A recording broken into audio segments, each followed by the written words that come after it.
Hello, if you can find your seat, we'll get started. Okay, welcome to the 2026 Annual Conference and Book Fair in Baltimore, Maryland, Charm City. I am Demisty D. Bellinger. I am an African-American, I'm a Black woman. I'm really tall, about 5'2", which is the average height for women, and I have my hair in 2 braids. And I also wear glasses. I am a writing professor, and I am a very proud member of AWP's board of directors. And the first AWP I attended was 2009. I was pregnant with twins. So they're now 16. Life is scary. The Association of Writers and Writing Programs is a small but mighty nonprofit organization that amplifies the voices of writers and the academic programs and organizations that serve them, all while championing diversity and excellence in creative writing. I am a member of AWP's board of directors, but first and foremost, I am a member of AWP. I am a member because I want to support my fellow writers, my fellow professors and teachers, and my students. We invite you, if you are not already, to become a member today. We are delighted to bring you this event. I'd like to acknowledge and thank, I don't know the literary partner for this. Oh, the Jewish Book. Yes, Jewish Book Council. The Jewish Book Council, I'm so sorry for sponsoring this event today. And our literary partners and sponsors allow AWP to present these extraordinary literary events and help us keep our conferences affordable and accessible. I have just a few reminders before the start of the event. Respect seats that are reserved for attendees with accessibility needs. You'll see those have orange signage on them. Please give the authors about 10 minutes after the presentation to get the book signing. Before you go and ask them for a signature. And thank you. And now it's my great pleasure and honor to welcome Josh Rolnick, who will introduce this fantastic event. Thank you. Thank you so much. Thank you so much. I'd like to welcome everyone to our conversation this afternoon, present tense, writing Jewish stories for today. My name is Josh Rolnick. I'm a writer. I teach fiction and nonfiction here in Baltimore at Johns Hopkins in the MA in Writing program. And I'm the fiction editor of the Jewish Book Council's Paper Brigade Shorts. And I was just thrilled when the council told me about this panel today, this conversation we would be having. And it couldn't really feel more timely, and asked me to moderate. Anne Lamott, in her classic and beloved book, Bird by Bird, writes that in our troubled world, we no longer need Chicken Little to tell us the sky is falling, because it already has. The issue now, she writes, is how to take care of one another. At a moment of polarization, division, and pandemic-level loneliness, Sam Sussman's Boy from the North Country, Esther Chehebar's Sisters of Fortune, and Maya Arad's Happy New Year's do no less than this. They show us how to take care of one another. Sam's debut novel, Boy from the North Country, was a finalist for the National Jewish Book Awards for fiction and debut fiction, hailed by Kirkus as the most beautiful and moving mother-son story in recent memory, named by Oprah as the best debut novel of fall 2025 and a 3-time USA Today bestseller. Sam has written for Harper's, The Washington Post, and he's been profiled in the New York Times. He holds a BA from Swarthmore College and an MPhil from Oxford and has lived in Berlin and Jerusalem. Hadassah magazine praised Esther Chehebar's debut novel, Sisters of Fortune, for capturing the Syrian Jewish way of life with nuance, affection, and humor, calling it an interwoven love story among sisters. Esther, a contributing writer at Tablet magazine, covers Sephardic Jewish tradition and community. She's a member of Sephardic Bikur Holim, a nonprofit supporting Brooklyn's growing Syrian Jewish community. Her first book, I Share My Name, is an illustrated children's book explaining the Sephardic tradition of naming children for their grandparents. Maya Arad is the author of 12 books of Hebrew fiction, as well as studies in literary criticism and linguistics. Her most recent epistolary novel, Happy New Year's, was a finalist for the National Jewish Book Award, Hebrew Fiction and Translation. Hailed by the Jewish Review of Books as the foremost Hebrew writer working outside Israel and one of the best novelists of her generation, she is writer in residence at Stanford University's Toby Center for Jewish Studies. This panel, as I said, is about Jewish stories, and your novels brought me back to our original story, the Torah. Last week's Parsha, or Torah portion, describes the furnishing of the tabernacle, which housed the Ten Commandments, and the tailoring of the high priest's garments, calling upon, quote, all who are skillful to participate. Our rabbis explained that this word skillful in this context comes from the Hebrew phrase chachmei lev, which literally means wise of heart. Your skillfully told Jewish stories succeed because they are in this very way wise of heart. And I'd love to begin by inviting each of you to introduce your books and read a short excerpt.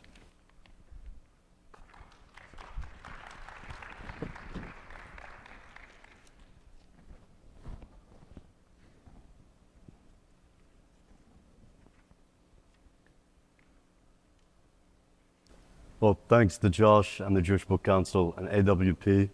I'm going to read briefly from the beginning of Boy from the North Country and maybe say a few words about the book. My mother lived her own life. This is the beginning of the book. My mother lived her own life. She was strong-willed and practiced in forging her own path.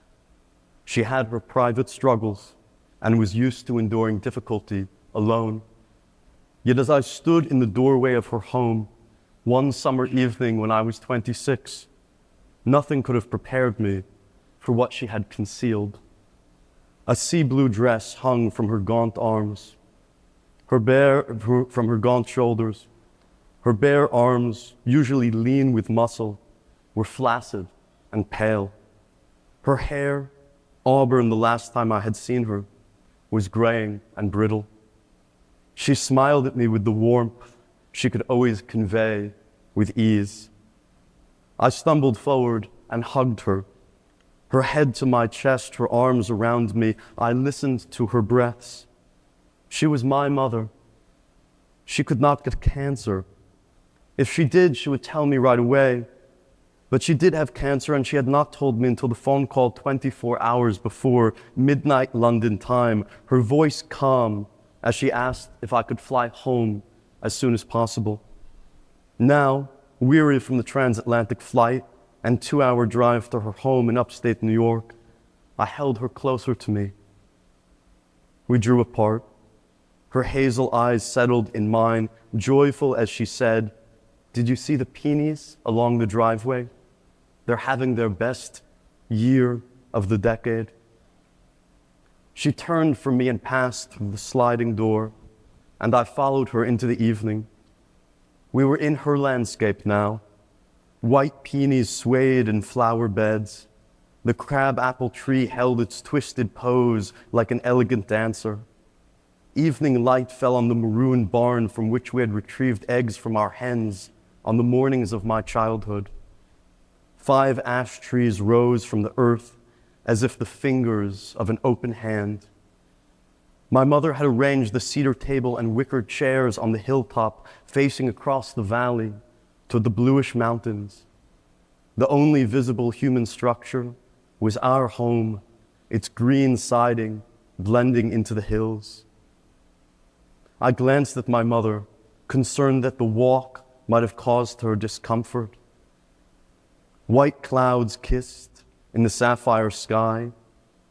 Over her shoulder, I could see the barn from which she must have hauled the wooden table and chairs at immense physical expense. "Mom, please sit," I said. "You need to rest." "I need," she said firmly, "to enjoy dinner with my son." So, Boy from the North Country is a story about a young man who we met, Evan, who is called home from his life abroad in his mid-20s. He's having a fairly carefree 20s. He's living in London. He's trying to be a writer.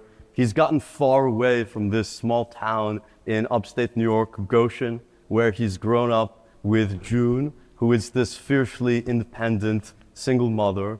And Evan now suddenly has to come back. And as he spends this time with her, in what he gradually realizes, is the last time that she has, she starts to share parts of her life that she has never been willing to talk about before. And I like to think it's a fairly universal story about coming into a deeper understanding of who our parents are and what it means to see our parents not only through the lens of our own needs and our childhood or youth, but to come into a richer understanding of who our parents were before they were born. And June is going to take Evan on a journey back into the decades before he was born, into bohemian Jewish New York in the mid-1970s, and into the period that really shaped who she is. And this is really a book about a mother trying to give a son her deepest values and wisdom, and a son slowly coming into the age where he's ready to receive those things from her.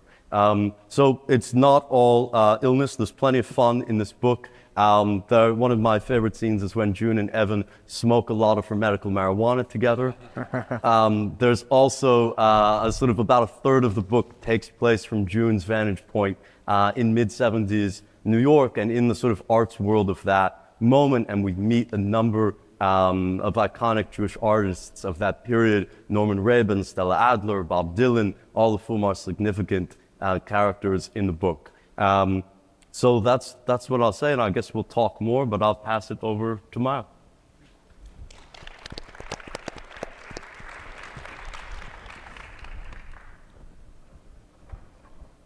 Thank you, Josh, and thank you all for being here, and thanks to the Jewish Book Council for organizing this wonderful panel.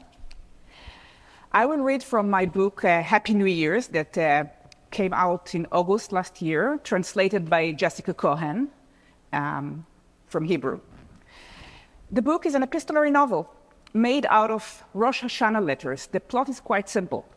A young Israeli woman goes to teach Hebrew at a day school in America in the 1960s. And every year, just before Rosh Hashanah, she sends a letter back to her friends back from the teachers' college, telling them what happened over the past year.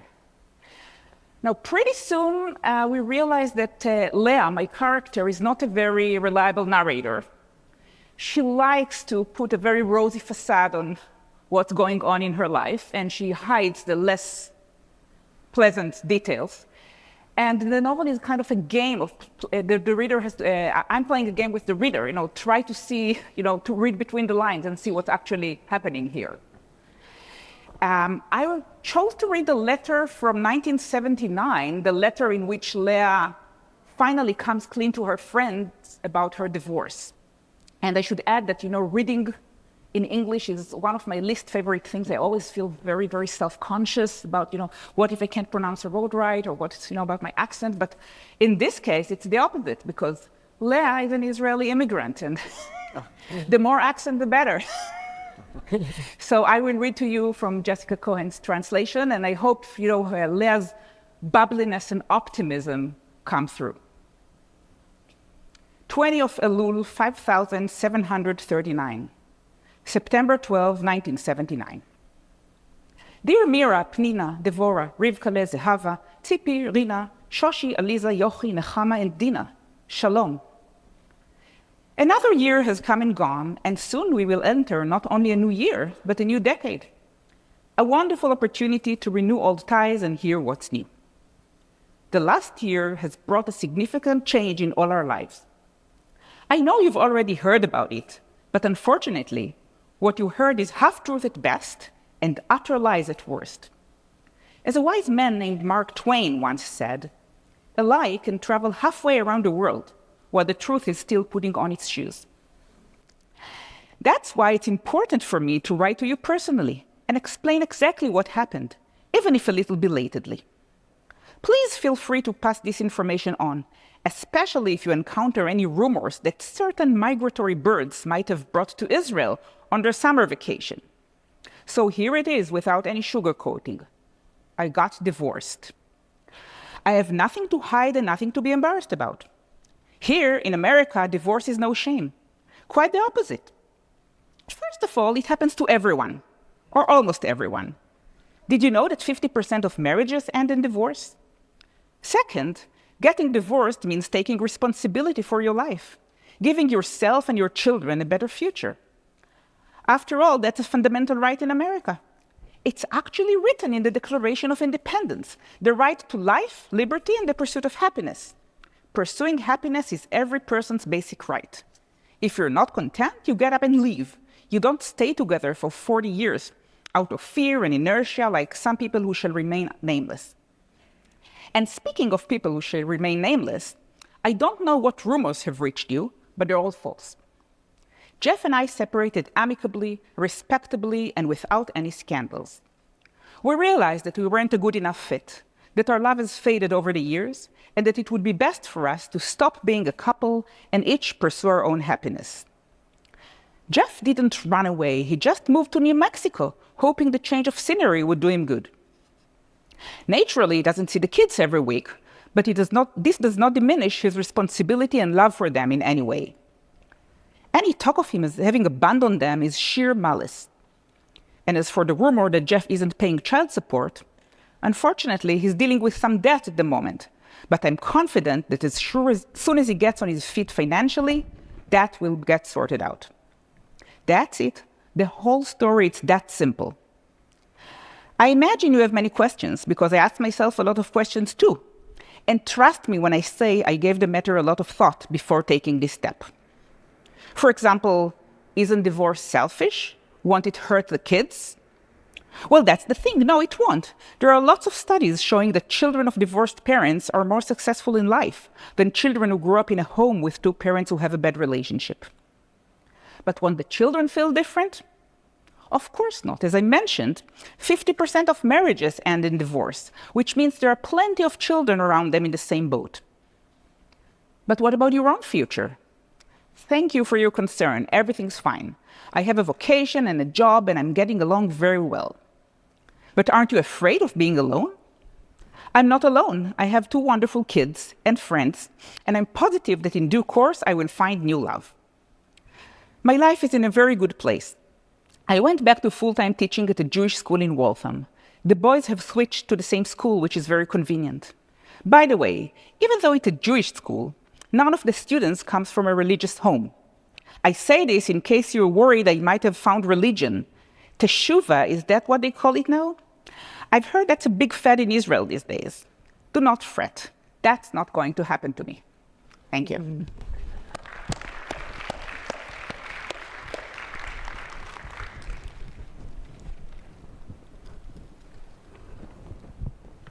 Thank you, Josh. Oh, is it working? I think so, yep. Okay. Thanks, Josh, AWP and Jewish Book Council for having me. My name is Esther Chehebar, and I'm the author of Sisters of Fortune. So Sisters of Fortune is a story that takes place in modern-day Brooklyn, New York, in Brooklyn Syrian Jewish community. It centers on three sisters, Nina, Fortune, and Lucy. And, as they navigate their community's expectations, pressures, it's a story about mother-daughter relationships, romance, tradition, and what it means to forge your own path and to have agency within a community that sometimes can have pretty strict boundaries and parameters. So I'm going to read from Fortune, who is the middle sister. So the book alternates between the three sisters' perspectives. So Fortune is sort of the do-gooder sister. She's engaged to be married, and she's finding herself in a place of ambivalence about her relationship.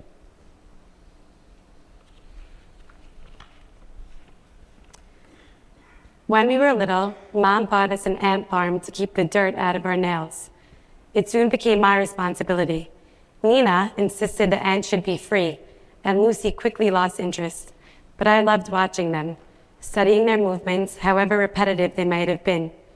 You see, to the ants who have never known life outside of the acrylic barrier, the farm felt massive, grandiose even. The ants collectively paved each route, pummeling their tiny bodies through the sand until a viable path was formed. And they did this countless times. A path to get to the water, a path to get to the food, tiny pieces of bread and fruit that I slid in through a trapdoor at the bottom. The ants were strong, but they were also intelligent. They were efficient and hardworking, and in their quest for survival, they seized on the predictability of their small but comfortable lives. Insulated and with no imminent threat to their existence, my ants thrived and multiplied, until one night a stray cat jumped up on the ledge outside where I kept them and blew the whole thing to bits. Sometimes I still wonder how my little friends did on the outside, if they managed to escape at all. If there were a welcome sign upon entering the community, it would be, "Brooklyn, it's so convenient," followed by, "Everything we need is here." There's the traffic and the incessant honking. The honking, has it always been this bad? People fight and curse each other's mothers from behind the safety of their steering wheels and then smile politely in the street. "Hi, honey, how are you? And your mother still in Florida?" We're all in a rush to get to the store. Shabbat waits for no one. Every single one of us is a priority customer with the receipts to show for it. The trucks load and unload day and night, feeding a community whose belly never seems to fill. We pave the routes and we follow them. North, south, east, west. All roads lead to somewhere. All roads lead to nowhere. After the weekend, the garbage piles up on the sidewalk. Piles and piles of black hefty bags that reek of lamb juice and potato scraps, cooked oil and soiled napkins. Yesterday's meal is already a frozen memory, wrapped and stored for a busy day or an unexpected death. Time to start planning the next. All of your kids are coming, and the grandkids, the in-laws, your mother. Break out the cookbooks, spring open the Rolodex, arrange the pots. Set the table and hire extra help. Let's make a menu. Do you want to hear my menu? I just can't make another menu. Complain incessantly about the menu. The work. It's too much. What I'd give to be a man and go into the office, to leave my work at the register, leave someone else to deal with the mess and the cleanup, the grocery bill. But stop? Never. There's no crueler punishment for a mother than an empty table. Asses and chairs are the currency in which mothers deal. The only thing worse than having to cook for 30 people is not having 30 people to cook for. And so we write lists, and then we shop so we can cross off the list. And when the meal is over, we feel a dip in our adrenaline, and sometimes even our serotonin. Some women sink into a despair after the high holidays. The come down can leave you feeling empty, rattled. It's true that all you did was complain for weeks leading up to and during the meals, but much like the grandchildren you begged for, it's a beautiful chaos, and it reminds you of what it is to be alive. Thank you. Thank you, Esther. Thank you, Sam, and thank you, Maya. It's so wonderful to have those characters' voices come into this room. I should have mentioned in my opening, all three of our authors will be signing right after this conversation today, just to the left of these doors out here. And we're going to have a Q&A for a bit at the start here. And then once we're done, we're going to open to your questions. We are going to try, the Jewish Book Council is here with note cards and pencils. And if you have a question, they're going to ask that you just jot that down quickly. They will collect them and send them up to us. And we'll see how that goes. A little bit of an experiment. So thank you again. I want to start out at the 30,000 foot level for this conversation. Sam, as you said, your novel is about a son who returns home from abroad to care for his mother undergoing chemotherapy for ovarian cancer. Esther, you write about three Jewish sisters living in Brooklyn. I recognize that Brooklyn. I'm also from Brooklyn. I recognize that Shabbat scene that you just read about. And they're balancing the demands of their insular community with the lure of modernity. And Maya, your epistolary novel tells the story of an entire life in Rosh Hashanah letters, beginning with a young woman's decision to leave Israel for America in 1967. All three of these books, of course, feature deeply Jewish characters. But I wonder if there's a way in which your novels are Jewish even beyond the characters' identities. Are there sensibilities and themes that rise to the surface for you? And so let's just start very generally. What, in your view, is it that makes a story Jewish? We can start with anyone. And Sam, why don't we start with you? And we'll go. Sure. So Shalom Aleicham's youngest son was named Norman Red. He was born in 1901 in Ukraine, comes to America in 1914, becomes a very famous painter. He's exhibited in the 20s and 30s beside Chagall and Soutine, and he becomes a very influential painting instructor, teacher. He's in the book, and he has this studio in Carnegie Hall that anyone can come to, and he'll teach you something about painting, but also something about your life.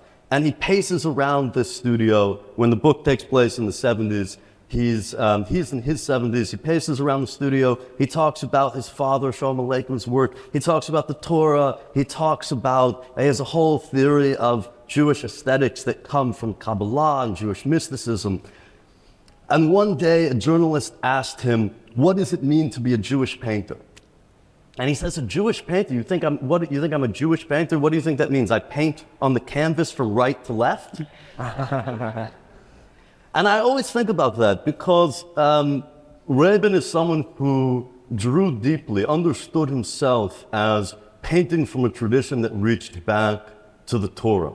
There's a story in the book where one day he doesn't like one of his students' paintings, and he throws the canvas off the easel. He says, if you want any hope at all as an artist, you have to start at the absolute beginning. He gives her a Torah and he tells her, sit on the floor and start reading. So for me, in Boy from the North Country, I'm drawing on this way of thinking about Jewish literature that draws on a certain spiritual tradition. But at the same time, I think it's very hard to put into words what that is in any intentional sense. You know, I don't sit down and paint from right to left. And it's important to me that there's a deep Jewish sensibility in the novel, but I also want to believe in the universality of literature, that someone who does not know what that joke means might still find some of the universal moral wisdom that isn't itself in Judaism. So with that contradictory and perhaps unsatisfying answer, let me see if either of my two co-panelists can do better. So first of all, as a Hebrew writer, I paint my canvas from right to left. Does this make me a Jewish writer? But, it's a very interesting question, Josh, and it made me think. So, because, the themes that all three novels have are very, very universal. A mother-son relationship, three sisters struggling between tradition and modernity, immigration. But, it made me think, I'm thinking of the 10 Commandments, thou shalt not kill. Is this a Jewish value or a universal value? It is a Jewish value, but, I'm being overchuchem, as they say in Yiddish.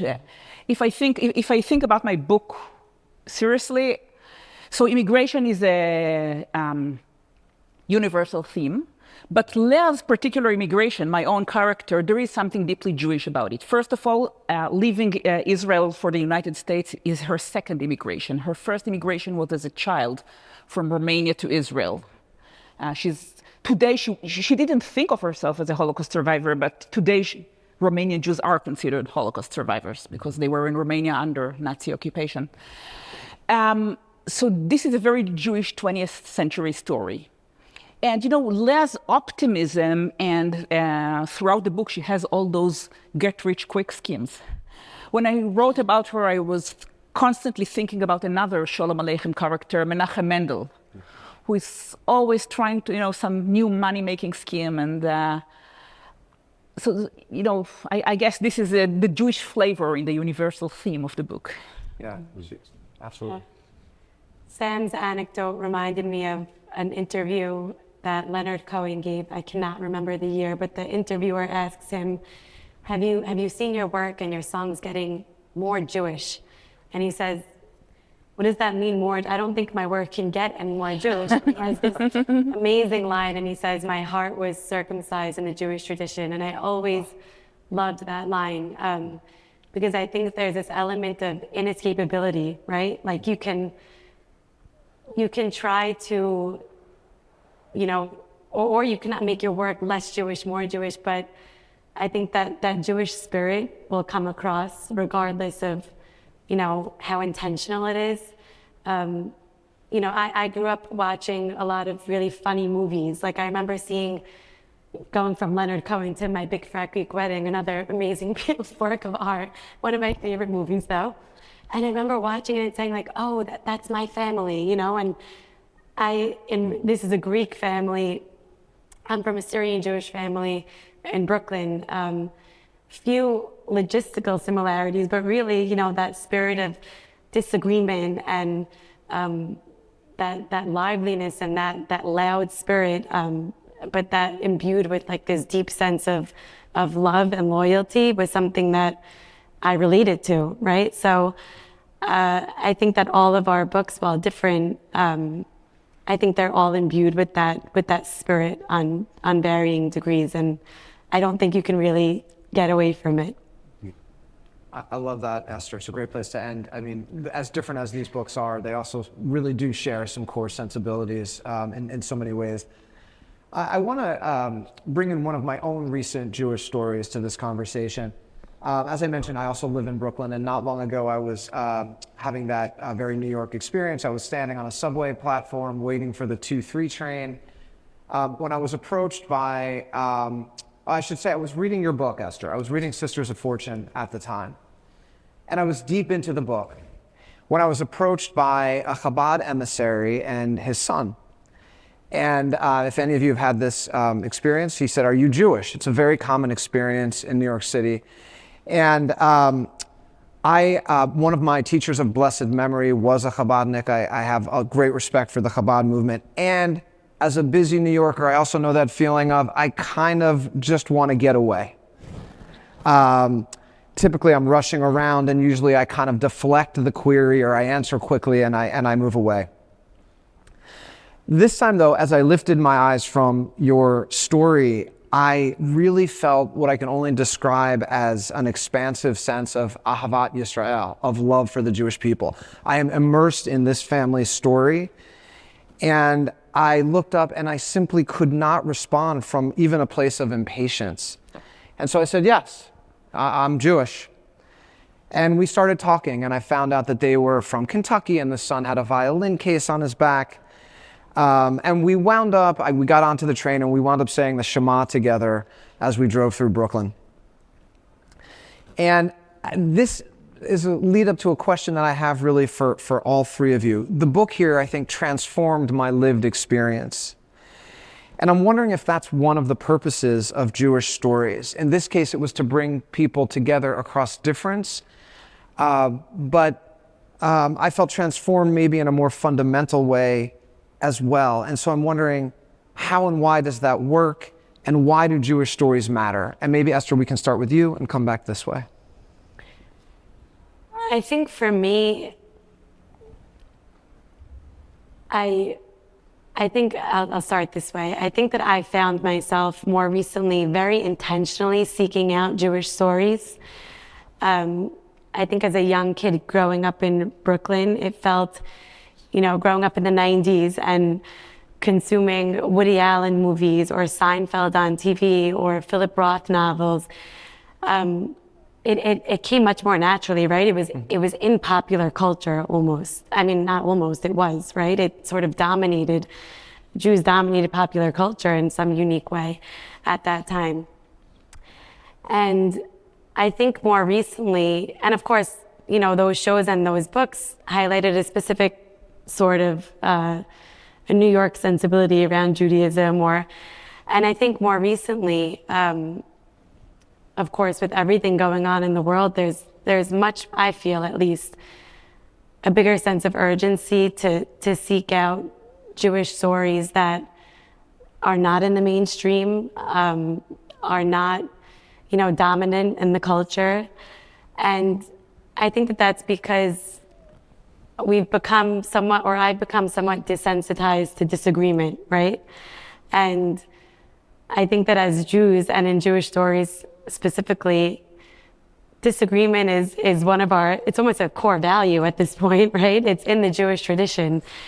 And I think it'd be a shame to lose that. And so I don't know if this answers your question, but I've sort of made it a personal mission of mine to seek out Jewish stories or Jewish narratives or Jewish point of views that don't confirm my own, or that don't, that maybe I can't relate to initially.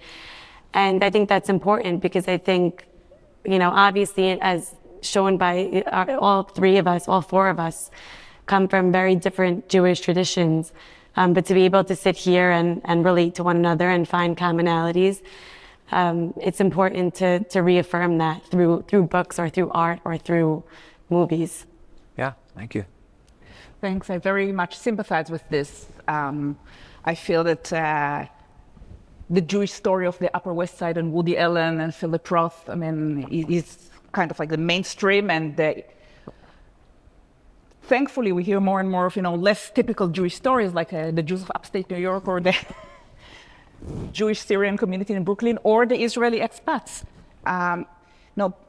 My books in Israel, they're read like books about the Israeli expat community, those Israelis who have left us. But here in America, people tell me, "Oh, I just found out about a new subgroup of American Jews that are sure think they're Jews, but they're very different from most American Jewish communities." Mm-hmm. So I think, I'm sticking with the first part of your question, Josh, about, Jewish stories bringing us together across differences. I love that. I love the bringing us together, but I also like the across differences. So I normally don't, Chabadniks don't seek me out because I'm a woman, of course. They have nothing to do with me. But even if they did, I like to tell them, okay, yeah, we're Jews, I respect you, but there's a difference. I'm a very secular Jew, and I want to keep it this way. Right. It's a bee in my bonnet, you'll hear more about that, I'm sure. Thanks, Maya. Well, I think one of the fascinating things, one of the most powerful facets of Judaism is that it means so many different things to so many different people. And if you had to ask me, what is Judaism? And I had to answer on one foot, I think I'd say it's a way of conveying moral wisdom from one generation to the next through stories. Right? And that's what I had in mind when I wrote this book. I wanted to take the moral wisdom that I perceived in my mother's life and put it into a story that could be passed from a mother to a son. And I had a very maybe unusual Jewish upbringing, and it's shared with the character in the book, Evan. I grew up in upstate New York in a part of the world where there were not that many Jews. There was a large Hasidic community a few miles down the road, but we weren't part of any synagogue or community. But there was a very rich sense of spiritual and cultural Jewish values all around us. My mother's sense of beauty, of morality, of spirituality was deeply rooted in her own study of Kabbalah and Torah. And the older I got, the more that I looked around, the more that I could sort of see the less obvious ways in which I could interpret our own story as a Jewish story. We lived in Goshen, right? For those of you who are familiar with Goshen, right, this is the place that the Hebrews are sent in Genesis, right, when they leave Canaan and come to Egypt. This is the place where the Hebrew people thrive before they're enslaved by the Egyptians, right? And I think for my mother, where we lived in Goshen, it was this sort of, in Genesis, Goshen is this beautiful, the most fertile land along the Nile. It's sort of the calmest period in Jewish prehistory, right? And I think for my mother, that's sort of what she found in that landscape. Could I interpret that through a completely secular, non-Jewish lens? Of course. But the choice to interpret that, right, through almost a biblical narrative of what it meant to her, what it meant to me, that to me is the process of telling a Jewish story. That's the process of imbuing literature with a Jewish spiritual or artistic dimension. And I'm so fascinated by artists who choose to do that. Marc Chagall, who's in the background of the book, he said once, "For me, paintings are my prayers." Right? Now, Chagall grew up in a Hasidic family. Right? For him to say that something is a prayer, it's an extremely serious remark for him to make. And I think if you look at a Chagall canvas, you can feel that sense of divinity. I think Leonard Cohen, there's a similar dynamic there, someone who grew up in a religious community. And these artists are dealing with the question of, what does Judaism mean after they no longer believe in a conventional sense of divinity and God? Where do they find holiness? Where do they find divinity? And I'm inspired by artists for whom the answer to that is that they find that in creative expression. They find it in painting and poetry and music and literature. And so for me, in my own life, that's the richest, that's the place that I find Jewish divinity. I love that, Sam. Thank you. I love the idea of stories passing down sort of the morality. And in fact, your novel is your mother's Torah in a way. And that's what you wanted to give to the world. Such a beautiful and important idea. And we've already been touching on this a little bit, I think, but I wonder, in terms of Jewish storytelling, what you see as the unique challenges and responsibilities today, and also the inspiring possibilities. We've started, I think we've touched on this, but inspiration is a part of what I think we're trying to do.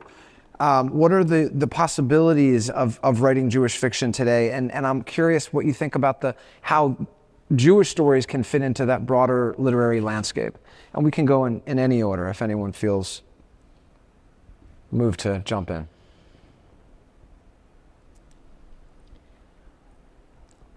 And if not, I'll go, sure. So David Grossman has this idea of what he calls the legislative story, the official story of what a person's life is, of what a community or a country's story is. And there's a literary critic I admire a great deal who wrote an essay maybe 15 years ago saying Jewish literature is dead.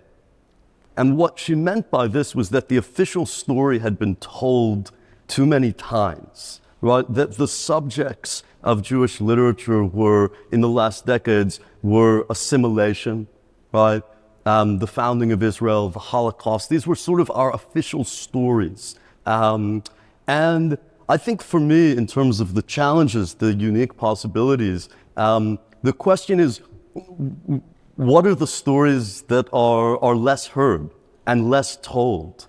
And for me, just personally in my own life, that was writing two things. One was this experience of growing up with a sense of cultural or artistic connection to Judaism, but without a conventional communal upbringing.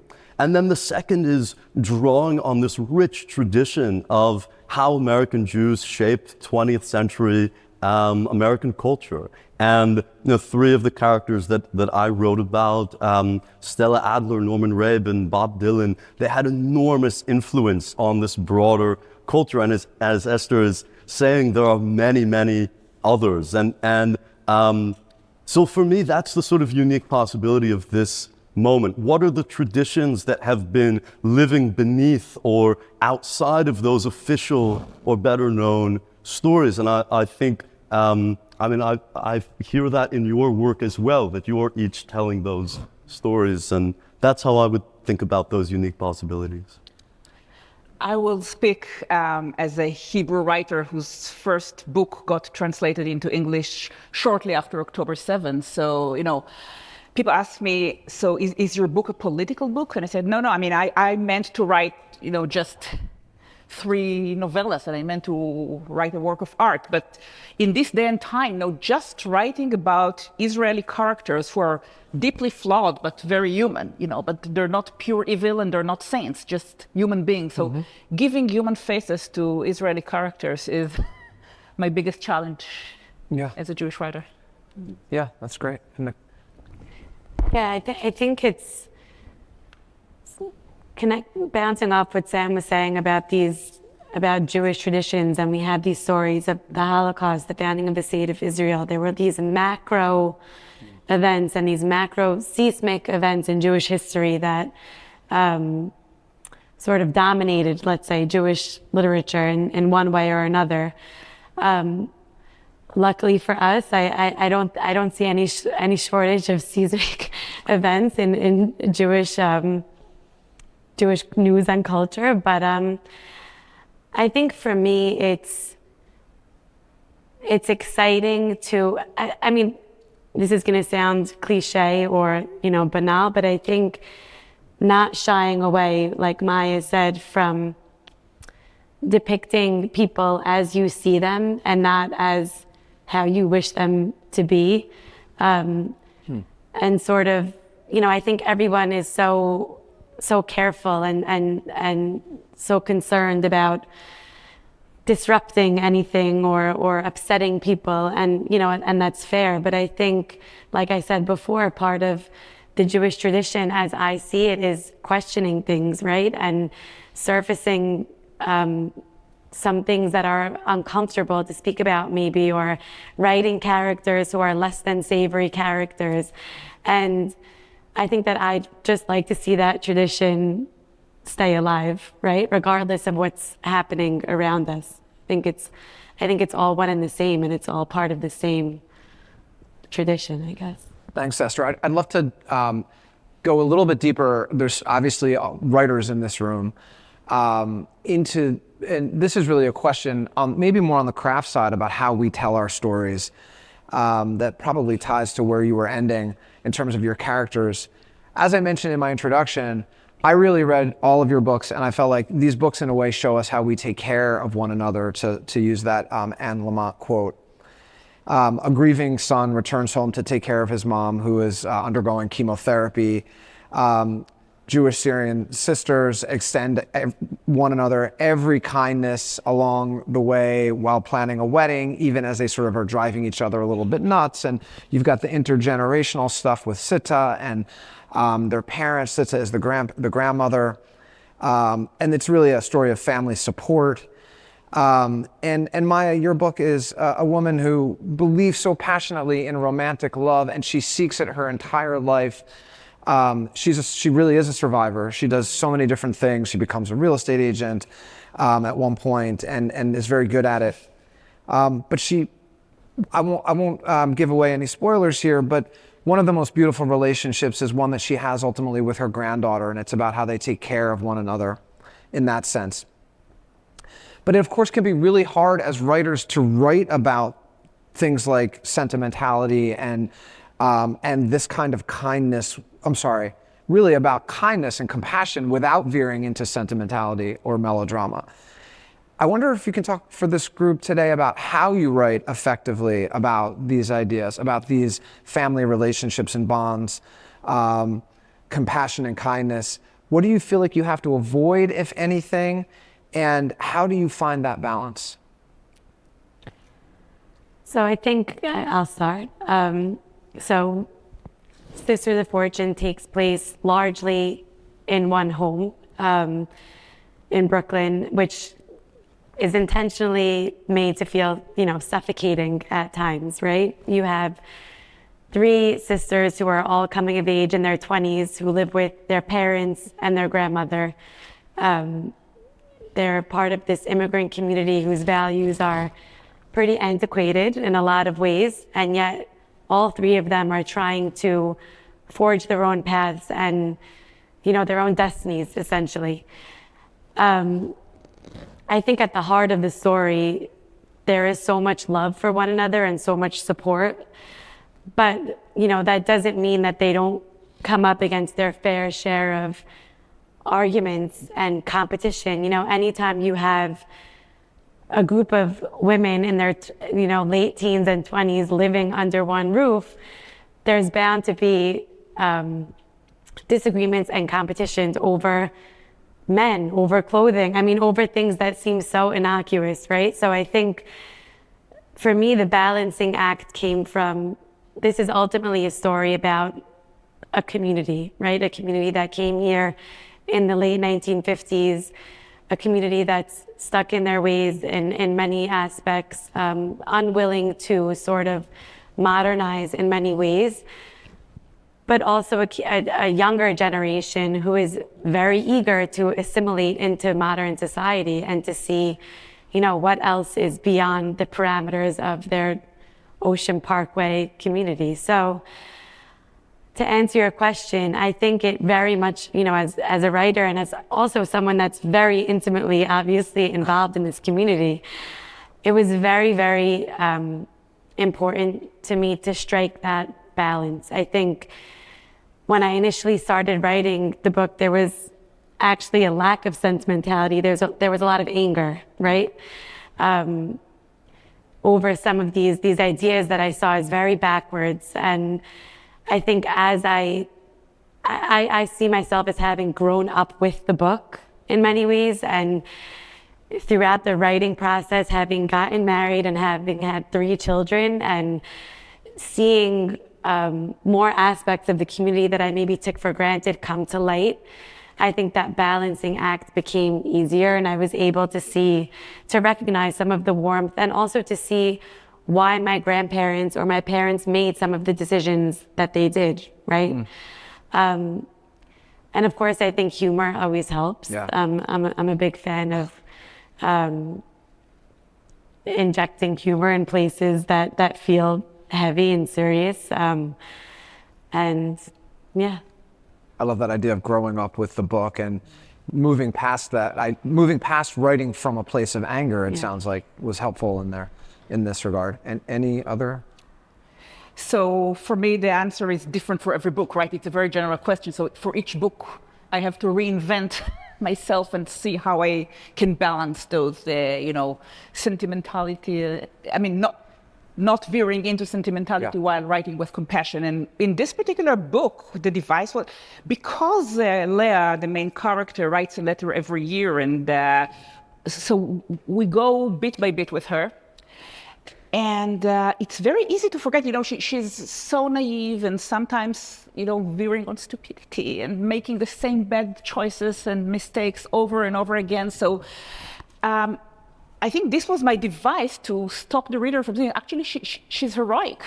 She got divorced from an abusive husband. She raised 2 children completely on her own. She changed careers. She moved to the other side of the country. She helped her younger son fight addiction, all those things by herself.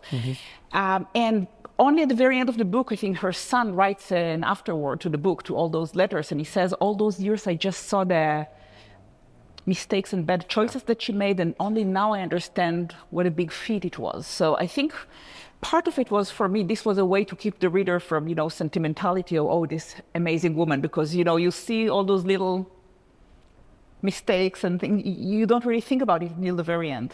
Yeah, he's sort of frustrated with her for much of the story, but then takes her in when she has no place else to go. Right. Which is also part of that. Right. And he appreciates her, everything she did. Now that he can look back, 50 years back. Beautiful. I think what is sentimental, what can seem sentimental in a sentence, has to be well earned in a story. Let me explain what I mean. So if I tell you, okay, there's a story about a mother and son who just love each other. They love each other so deeply. Okay, this sounds sentimental and mawkish and sort of silly, right? But if I take you into their world and show you how they've struggled desperately to understand each other, how they've each failed one another, how they've each been on long journeys to understand the experience and life of the other person, right? Then their love or intimacy, I hope, feels well earned. This is so much a story about a son understanding certain choices that his mother has made. The character in the novel, Evan, has never known the identity of his biological father. And when he's a teenager, he asks at a certain point if it's a particular person. And his mother says, who is there for you? When you struggle, when you thrive, who is there to love you as you deserve to be loved? Now, maybe that's a sentimental idea, but the novel is so much the story of Evan over 26 years coming to this point where he can value the mother who raised him over the father he has never known. And if I can show how well earned that feeling is by the end of the story, that he's come to appreciate her more than him, if I can show you that that's well earned, if I can take you on the journey into his mind and his heart, then I hope it doesn't seem sentimental. And I think, that's sort of what life is like, right? You meet someone and they tell you some short, sort of sweeping story of their life, and it seems exaggerated or too on the nose or whatever it may be, but you get to know that person and you see the experiences beneath that, right? And this is so much a story of, especially the son, trying to understand the experiences that have made his mother who she is. I love his answers so much, so helpful to think about. The note cards are going around for questions. We'll just have a few more questions up here, and then we'll try to get to some of your questions as well. One of the things I absolutely didn't want to forget to ask about, so Maya and Sam, your novels were official selections of the Jewish Book Council's new program called New Reads, that's NU Reads, which is a curated reader-powered book subscription series that is intended to really build community, strengthen community, and ensure that Jewish voices like yours are really heard and read. I'm sure not everybody here knows about the New Reads program. I wonder if you could talk a little bit about your experience. No. Describe, maybe start by describing what it is, and then share a highlight or something that surprised you. You want to go first? Yeah, okay, so I think in July, just before my book came out, I got an email from the people of the Jewish Book Council, and they told me, can we schedule a phone call? And then they said, we think it's something good. And then when they told me about this idea of new books, and they actually picked Happy New Year's to be their first book on the program, I was really thrilled. I thought it's an amazing idea. I mean, I'm so grateful to the Jewish Book Council and to Tova Mirvis, who thought about the program. When I was growing up in Israel, there was something very similar. It was called the Sifriya La'am, the People's Library of the publisher Am Oved. And their books, people would subscribe to a series of 10 or 12 books, usually a mix of, Hebrew and translated books. And those will be the most popular books in Israel at those times. And to this day, you see, in people's homes, you still see those they were usually skinnier books, not very. You see them, when I was growing up, you would see them at every house in Israel. So I thought, wow, this looks like a mix of Am Oved and the Pajama Library, Right. So yeah, it's been wonderful. So there's the program itself. There's the everybody gets a box with a book and some goodies, right? I don't know about in your case, but did you have to write something for the? I did. Yeah. So you get a special letter from the author and some other materials, and it's really it's like a gift box. And I did get some very nice emails from people who wouldn't have read my book otherwise, but someone gave them as a present the subscription for New Reads. It started towards the Jewish New Year, so this was a nice gift for the Jewish New Year. And it was a great surprise, people who told me, wow, we discovered your book, we really liked it. And so I think that's so the great. point of the program. So. Yeah. Yeah. I'll say that being part of the New Reads program was one of the absolute best things that happened to me around the publication of Boy from the North Country. And it really meant a great deal to me. I mean, as I say, I, in a lot of ways, didn't have a conventional Jewish upbringing, and that comes through in the book. And I wasn't sure how the Jewish literary world would receive a book that's sort of slightly unconventional in the way that it thinks about or articulates Jewish identity. And so it was a huge honor for me to be selected for New Reads. And I think especially just on a personal level, seeing the Jewish Book Council pick a debut writer, that is such an important thing. It's so hard to get a first book, to get any book to readers. There are so many books, and there are so many things that are not books. that take people's time and attention. And so having the Jewish Book Council and New Reads behind this book and giving it to readers it's really one of the best things that happened to me. I'm incredibly grateful. And for me, the best part was meeting people who had read the book through New Reads. We did a Zoom session where there were about 200 people and from all over the country who had subscribed to New Reads. And that was one of the best conversations that I've had in 5.5 months on book tour, and was really just a privilege. So if you haven't subscribed, you really should. You'll get 6 books a year, as Maya says, in a box that's curated with great questions and essays about the book and all sorts of things. So if you're interested in discovering new Jewish literary voices, I really encourage you to subscribe. Just Google New Reads and it will come up. You could do it now. Thank you both. It's so great to hear that you had such great experiences with the program. So I'll ask one more question. We've got a lot of questions from you, which I want to get to. I had a question about anti-Semitism that I was going to ask earlier, and certainly we can talk about that, the role of Jewish stories in sort of pushing back against it. But I think I want to end with this one. Esther, I recently read an interview that you did with writer and publisher Zibby Owens, in which you concluded by saying, and this is a quote from you, for me, it's really, really, really important to get back to the joyfulness of being Jewish. And I love that notion of the connection between stories and joy. And I wonder if, and you can start if others have a comment there as well, just what role Jewish stories have play in tapping into that spirit, that energy, that joyfulness.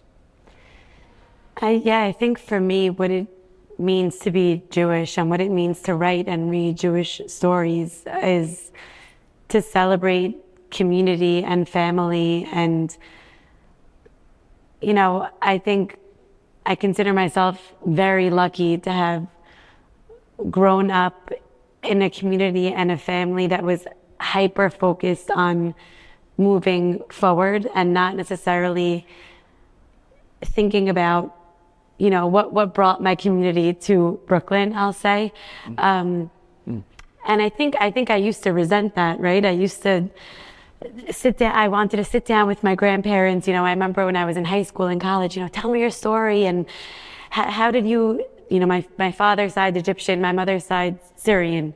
And, I remember at a certain point in my life, I became obsessed with, naturally wanting to know why they fled their lives in Syria and Egypt and how they got to Brooklyn and what was it like. And I think those narratives are very compelling. But for reasons I couldn't understand then, my grandparents never wanted to discuss it. I think this is common and with people who've had traumatic experiences, but they were really hyper focused on moving forward and building new lives. And they wanted to invest in Sephardic yeshivot and Sephardic synagogues and in their children and grandchildren's educations. And they wanted to see us, create our own lives. So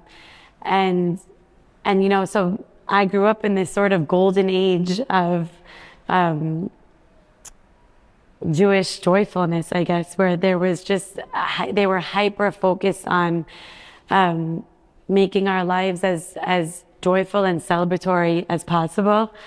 And I think that I have a profound appreciation now for that and for the way I was raised and for imparting that now on my children. And I think that community is important and it's essential. And I think that we all have to seek that out, and community looks different, to different people, and that's okay, and that's amazing. But I think the more we can, that's not to say ignore all of the bad stuff that's going on, but I think that if we can sort of pour our efforts and our attention into focusing on what makes Judaism and community so profound and beautiful, the more we can do that, the better.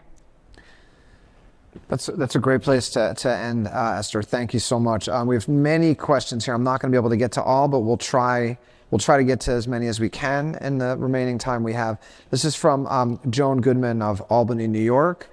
Could you talk about creating, quote, Jewish voice while avoiding stereotypical ways of writing your Jewish identity into your work? Anyone? I can try, I'll talk about not this book, but my previous book that was translated into Hebrew. It's called The Hebrew Teacher, and the first novella is The Hebrew Teacher. There are 3 novellas there. And there's a character there of Ilana, who is a Hebrew teacher in a small college somewhere in the Midwest. And Ilana shares many of the characters of a stereotype of a certain generation of women who left Israel in the 1960s, a little bit like Leah. She still lives in Hebrew. She's very naive. She defends Israel no matter what, and therefore she gets into a clash with a younger Israeli professor, and so on and so on. And it's a very fine line between, common places, just to make sure everybody understands what you're talking about, and stereotypes. Mm-hmm. So I tried, not to overstep here or there. And I think I created Ilana as a full character because, she's really described her as a person, her relationship with her children who no longer speak Hebrew, even though she tried very hard, and her relationship with her Jewish-American husband, who is very supportive but doesn't really understand what she's going through. And yet, yes, she does share a lot of common traits with other Israeli immigrants. So very often people would tell me, I'm from Binghamton, and I know that you wrote about our Hebrew teacher at the University of Binghamton. So, and other people, at least 10 universities thought that I wrote about their Hebrew teachers. So it's really a fine line. And I think, if you really try to get into the character and be as detailed as possible, you can go wrong. That's great. This is a question about the balance between fiction and nonfiction. When writing stories that reflect so much of your lived experience, how do you choose to whether to tell these stories as fiction or nonfiction? Yeah, I can say something about that.